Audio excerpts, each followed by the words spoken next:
ওখানে লিখেছি বাবা মেয়েকে এবং মা ছেলেকে ছাড়ে না কেন, father and mother baby life story. দেখবে ওখানে ভালো করে লেখা আছে পজিটিভ ভিডিও, নেগেটিভ ভিডিও আমি তৈরি করি না। কেন আমার নেগেটিভ করার কোনো অকাত নাই, আমি অত লেখাপড়া ছেলে না ভাই, বুঝছো। মেন সমস্যা যেটা নিয়ে ভিডিও করা তার উদ্যোগটা হচ্ছে এই। আর আগে বলবো আপনাদেরকে সালাম দিয়েছি, অবশ্যই সালামের উত্তরটা দেবেন। ভিডিওটা কে কোথা থেকে দেখছেন একটু ইনশাআল্লাহ আমাদের একটু জানাবেন। ভাই আমরা নতুন ইউজার, আপনাদের ভালোবাসায় আপনাদের উৎসব পেয়ে আমরা মাঝে মাঝে ভিডিওগুলো করি। ভাই খুব কষ্ট করে সাইডেই থাকবো, নাইট ডিউটি করতে থাকো, ডিউটির পোশাক লাগিয়ে আছি, মাথার উপরে ক্যামেরা চলছে আর আপনাদেরকে ভিডিও দিচ্ছি। তো ভাই আজকে একটু খবর দেখলাম বলে আপনাদেরকে বলছি। খবরটা কি, আসলে এই পরিস্থিতি এটাই যে আমাদের দেশে সরাসরি এটা হয়েই চলছে। আমার হোক বা আপনার হোক, ছেলে বা মেয়ে, সন্তান মানে সন্তান, প্রত্যেকেরই সন্তান। আমার ছেলে, আমি মোটা টাকা ইনকাম করছি, আমার একটা সাদের ছেলে, আমি বিদেশ থেকে কামিয়ে টাকা পাঠাচ্ছি, বাড়িতে বউ আমার ছেলেকে যা চাইছে তাই কিনে দিচ্ছে। মা আমার বাইক লাগবে, মা আমার মোবাইল লাগবে, মা আমার এই লাগবে, মা আমার ওই লাগবে। মা আর মানে দেখছে বাবা তো কামাচ্ছে অনেক টাকা, আমার তো একটাই সন্তান, তাকে দিয়েই যাচ্ছে। আবার কিছু কিছু পরিবার আছে আমার মতন আপনার মতন, যত যা সম্পত্তি আছে, ধন সম্পত্তি মরার আগে মেয়েদের নামে করে চলে যাচ্ছে। হয়তো আপনারা আমার থাম্বনেলটাতে ভুল মানে মন্তব্যটা আর কি ভুল ধরেছেন, ভুল ওটা না রে ভাই। আসল মূল হচ্ছে এটাই যে দেখো আপনার আমার প্রত্যেকেরই এক সাইড না এক সাইড আমাদের জোরগাড়া আর কি, মজবুত, তাই তো। হয়তো আমার নাই, কিছু করতে পারিনি, আমার শ্বশুরের সম্পত্তি, তা আমার শ্বশুরের সম্পত্তি মানে আমার বউয়ের সম্পত্তি, ওটা আমার কি না। বউ কি করছে, মেয়েকে না, যা সম্পত্তি আছে ছেলের কাছে থাকবো, ভালো মন্দ খাবো, ছেলে তো কামাবে মোটা মোটা টাকা আর আমি খাবো গপ গপ করে, ছেলেকে দিয়ে বসে থাকছি।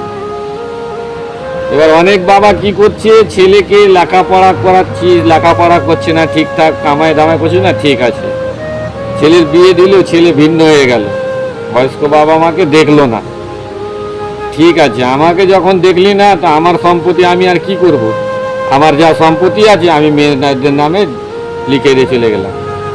এই কারণেই লিখেছি রে ভাই আমি থাম্বনেলটাতে, বাবা মেয়েকে ছাড়ে না আর মা ছেলেকে ছাড়ে না। বুঝতে পেরেছো কথাটা আমার? তো কথাটা হচ্ছে ভাই যে সমাজে এইরকমও হচ্ছে। আরও একটা বিষয়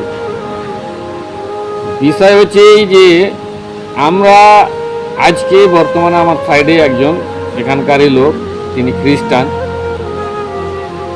হিন্দিতে কথা সবাই বলতে পারে না, তিনি বললেন, বুঝলেন, যথেষ্ট হিন্দি বললো আমার সঙ্গে। উনি বললো আমি কুয়েত, কাতার, ওমান, সৌদি, দুবাই এসব জায়গাতে কাজ করেছি, কাজ করে এখন আর যাচ্ছি না, বয়স হয়ে গেছে, দেশের বাড়িতেই গাড়ি টাড়ি চালাচ্ছি, যেটুকু হচ্ছে। তো লোকটার কথা শুনে ভাই আমার প্রাণ জুড়িয়ে গেল। আমি একজন মুসলমান, তিনি হচ্ছেন একজন খ্রিস্টান।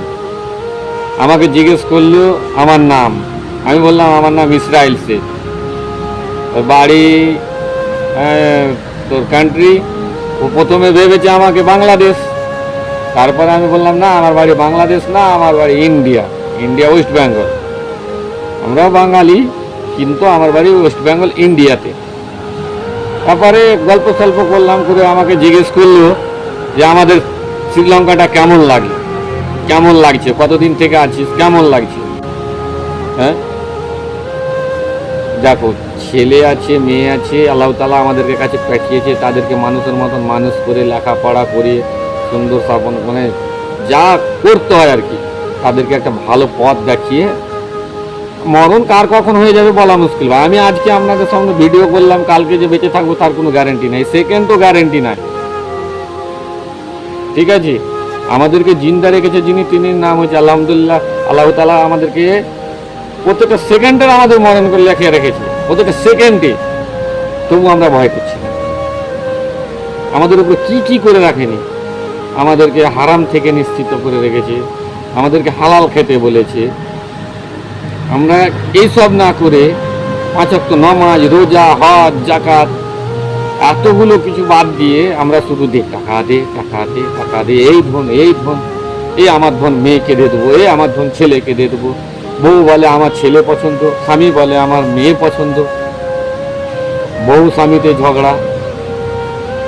আমার মাথাটা হ্যাং হয়ে গেল ভাই দেখে। আমার বয়স এখন 42 প্লাস হতে গেলে, কি বলে বুঝাবো আমি বুঝে উঠতে পারছি না। ভাই একটু শুধরে যাও, মরণকে একবার ভাবো ভাই, বুঝতে পারছো? প্রত্যেকেরই মরণ আছে, কেউ বেঁচে থাকতে পারবে না। লক্ষ লক্ষ কোটি কোটি টাকা খরচা করেও বেঁচে থাকতে পারবে না। যদি বেঁচে থাকতো তো আজ থেকে মনে করো তোমার বাপ, তোমার দাদা, তোমার পারদাদা, তারা কোথায়, তাদেরকে কোথায় রেখেছে একবার ধ্যান করো, সব আপনার জীবন থেকে মুছে যাবে। এটা আমি বলছি না, আল্লাহ তাআলা বলছে, গ্যারেন্টি। রাতের বেলা যখন ঘুমাবেন চোখটা বন্ধ করে, তখন একবার চোখটা বন্ধ করে খালি ভাববে, সব স্বপ্ন তোমার চুর চুর হয়ে যাবে, আমি কি করছি, কোথায় আছি।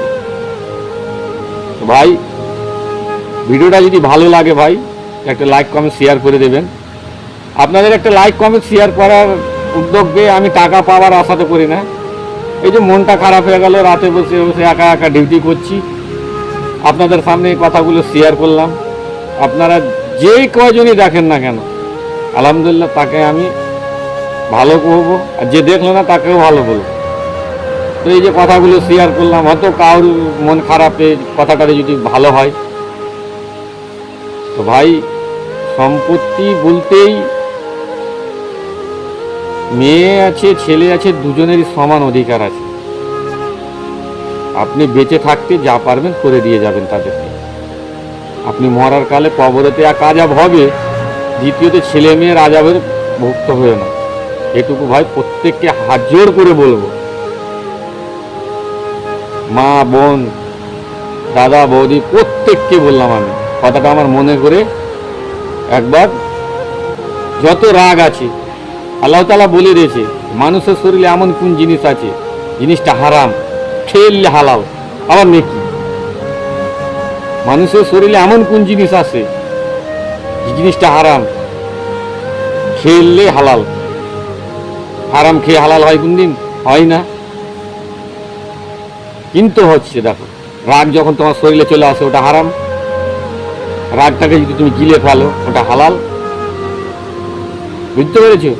তো ভাই এটুকুই বললাম আজকের মতন। তার পরবর্তী ভিডিওতে দেখা হবে, আরও আপনাদেরকে এর থেকে ভালো ভালো সুন্দর সুন্দর ভিডিও দেওয়ার চেষ্টা করব। আল্লাহর রহমতে আপনারা ভালো থাকুন, আল্লাহর রহমতে আমিও ভালো আছি ইনশাল্লাহ। আর পরবর্তীতে ভালো ভালো ভিডিও দেবো। আপনারা ভিডিওটাতে লাইক করে শেয়ার করে কমেন্টস করে বলো ভিডিওটা কেমন লাগলো। ঠিক আছে, আল্লাহ হাফেজ।